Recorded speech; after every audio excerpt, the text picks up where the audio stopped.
Good morning student. अभी हम लोग इकोनॉमिक्स पढ़ने जा रहे हैं। इकोनॉमिक्स में चैप्टर 5 हम लोग पढ़ रहे थे पूर्ति, पूर्ति की रेखा एवं पूर्ति की लोच, जिसमें मैंने आपको बता दिया था पूर्ति किसे कहते हैं। और पूर्ति की दो प्रकार की तालिका होती है, व्यक्तिगत पूर्ति तालिका और बाजार पूर्ति तालिका। आज हम लोग उससे आगे देखते हैं। नेक्स्ट है व्यक्तिगत पूर्ति की रेखा। व्यक्तिगत पूर्ति की रेखा किसे कहते हैं? इसे अगर हम लोग क्वेश्चन बना के देखें तो ये इस तरह से क्वेश्चन आता है, व्यक्तिगत पूर्ति की रेखा की व्याख्या कीजिए। व्यक्तिगत पूर्ति की रेखा की व्याख्या कीजिए। व्यक्तिगत पूर्ति की रेखा को चित्र सहित बताएं या व्यक्तिगत पूर्ति रेखा की व्याख्या कीजिए। दोनों में आंसर यही लिखा जाएगा जो अभी मैं लिखवाऊंगी। ठीक है, हम लोग इसका आंसर लिखते हैं। व्यक्तिगत पूर्ति की मांग हमने देखा, व्यक्तिगत पूर्ति की तालिका हमने देखी। अभी हम लोग को देखना है व्यक्तिगत पूर्ति की रेखा की व्याख्या कीजिए। आप लिखिए, व्यक्तिगत पूर्ति रेखा यह दिखलाती है कि व्यक्तिगत पूर्ति रेखा यह दिखलाती है कि कोई व्यक्तिगत फर्म विभिन्न मूल्यों पर किसी वस्तु की कितनी मात्रा की पूर्ति करेगा। ठीक है, व्यक्तिगत पूर्ति रेखा यह दिखलाती है कि कोई व्यक्तिगत फर्म विभिन्न मूल्यों पर किसी वस्तु की कितनी मात्रा की पूर्ति करेगा। व्यक्तिगत एवं बाजार पूर्ति की तालिकाओं से यह बात स्पष्ट हो गई है कि जैसे जैसे किसी वस्तु की कीमत बढ़ती है, फर्म द्वारा उस वस्तु की पूर्ति में वृद्धि की जाती है। जैसे जैसे किसी वस्तु की कीमत बढ़ती है, फर्म द्वारा उस वस्तु की पूर्ति में वृद्धि की जाती है। वस्तु की कीमत एवं उसकी पूर्ति के इस संबंध को पूर्ति की रेखा द्वारा दिखलाया जा सकता है। वस्तु की कीमत एवं उसकी पूर्ति के इस संबंध को पूर्ति की रेखा द्वारा दिखलाया जा सकता है। ठीक है, व्यक्तिगत पूर्ति की रेखा किसे कहते हैं आप समझ लिए। अब इसे हम एक चित्र द्वारा कंफर्म करेंगे, एक चित्र द्वारा दर्शाएंगे। ठीक है,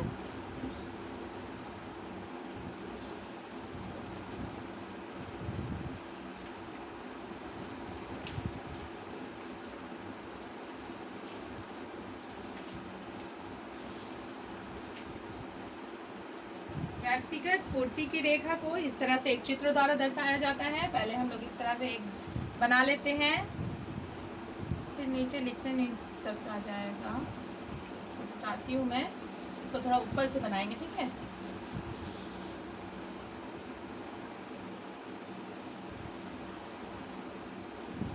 देखिए ये हो गया, इसको हम लोग बोलते हैं y, ये हो गया x और ये हो गया o।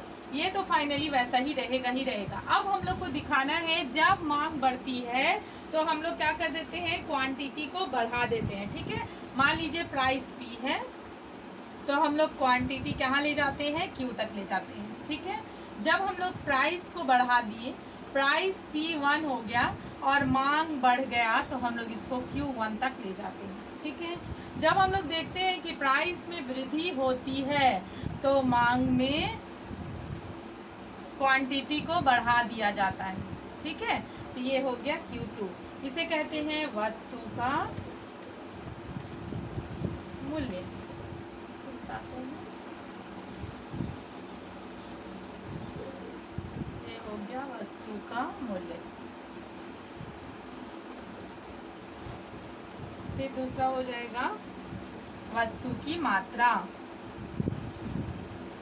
वस्तु की मात्रा लिखेंगे यहाँ पे, वस्तु की मात्रा। अब देखिए इसमें एक लाइनिंग जाता है ऊपर से नीचे की ओर, जो थोड़ा सा घुमा होता है। ऊपर से नीचे की ओर एक लाइनिंग जाता है जो थोड़ा सा घुमा होता है। देखिए ये जो लाइनिंग है ये तीनों की जो मेन बिंदु है उसको टच करते हुए जाएगा। इसे हम कहते हैं SS। यही होता है पूर्ति की रेखा।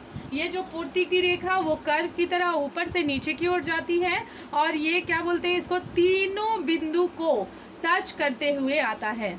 ठीक है, इस तरह से इसका चित्र तैयार हो जाता है।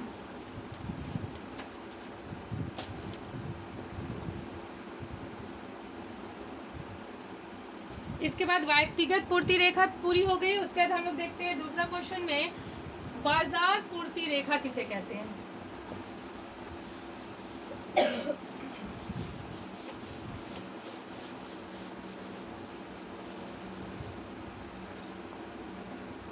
क्वेश्चन 2 आज के लिए क्वेश्चन 2 है, ठीक है। व्यक्तिगत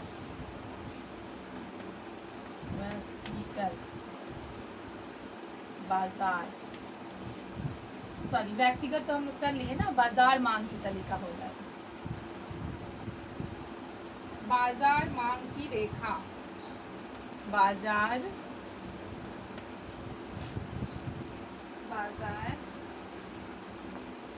पूर्ति की, बाजार पूर्ति रेखा की व्याख्या कीजिए। बाजार पूर्ति रेखा किसे कहते हैं, उसकी व्याख्या कीजिए। बाजार पूर्ति रेखा किसे कहते हैं उसे बताइए, ठीक है। पहला था व्यक्तिगत पूर्ति रेखा और दूसरा है बाजार पूर्ति रेखा। बाजार पूर्ति रेखा किसे कहते हैं देख लीजिए। बाजार पूर्ति की तालिका के आधार पर बाजार पूर्ति रेखा बनाई जाती है। यह बाजार में विभिन्न फर्मों की व्यक्तिगत पूर्ति रेखा का योग होती है। इससे बाजार में होने वाले खरीद की मात्रा को जोड़ दिया जाता है, ठीक है।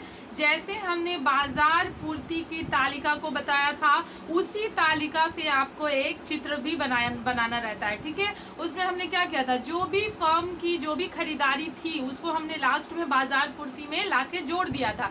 उसी जोड़ वाली वही जोड़ जो रहता है उसी से फिर एक चित्र द्वारा हमें इसे समझाना रहता है। बाजार पूर्ति रेखा की व्याख्या कीजिए, फिर से देख लीजिए। बाजार पूर्ति की तालिका के आधार पर बाजार पूर्ति रेखा बनाई जाती है।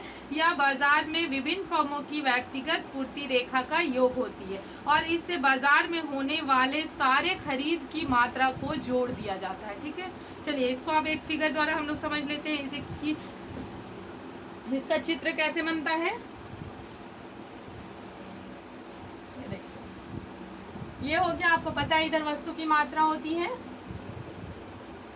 वस्तु की मूल्य, इधर होती है मात्रा, ठीक है। अब यहाँ मात्रा में ध्यान दीजिए, यहाँ मात्रा में चूंकि हमने सबको जोड़ दिया था, ये कितना था 5, 10, 15, 20, 25, ठीक है। ये x हो गया और ये हो गया हमारा y रेखा। यहाँ पे O ऑरिजिन है, O रेखा होती है। अब यहाँ पे हम देखते हैं, यहाँ पे है P रेखा और P1 रेखा, ठीक है। अब यहाँ हमको आपको जोड़ना है, जब P पे था बिंदु तो हमारा दोनों का योग कितना है वो निकालना है। जो तालिका मैं आपको पहले बता चुकी हूँ उसी तालिका से ये फिगर बनाना है, ठीक है। ये दोनों पहली जब P थी उसकी मांग तो हमारा रेखा कितना निकला था 15 और जब P1 थी तो क्वांटिटी कितना निकला था 25। इस तरह से इन्हें भी एक ऊपर से नीचे कर्व रेखा आती है जो इसे कट करते हुए चली जाती है, ठीक है। इसे कट करते हुए चली जाती है। देखिए यहाँ से रेखा बनाएंगे ताकि ये इस पे कट हो जाए। ये वाला जो बिंदु होता है इसे कट करके जाती है। ये है S और S की पूर्ति रेखा, ठीक है।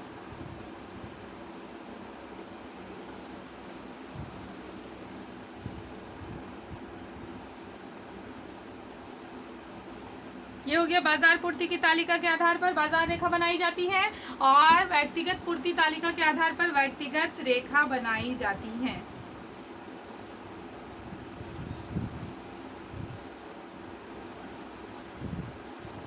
इस तरह से 2 क्वेश्चन आपने देख लिया। उसके बाद हो जाएगा इसमें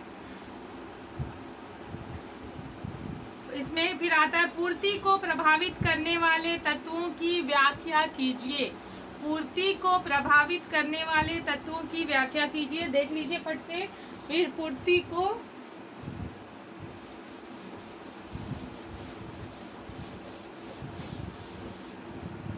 क्वेश्चन है, पूर्ति को प्रभावित करने वाले, पूर्ति को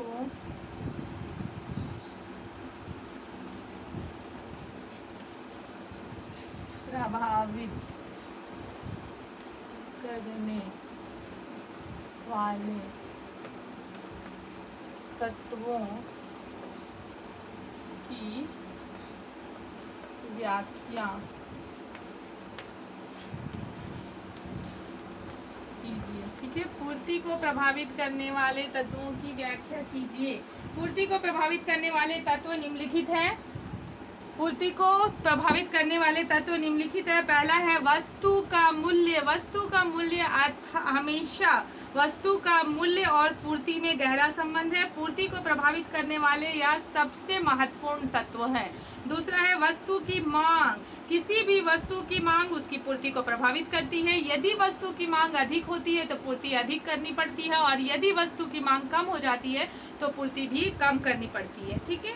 तकनीकी परिवर्तन। वर्तमान समय में उत्पादन के हर क्षेत्र में तकनीकी परिवर्तन हो रहा है।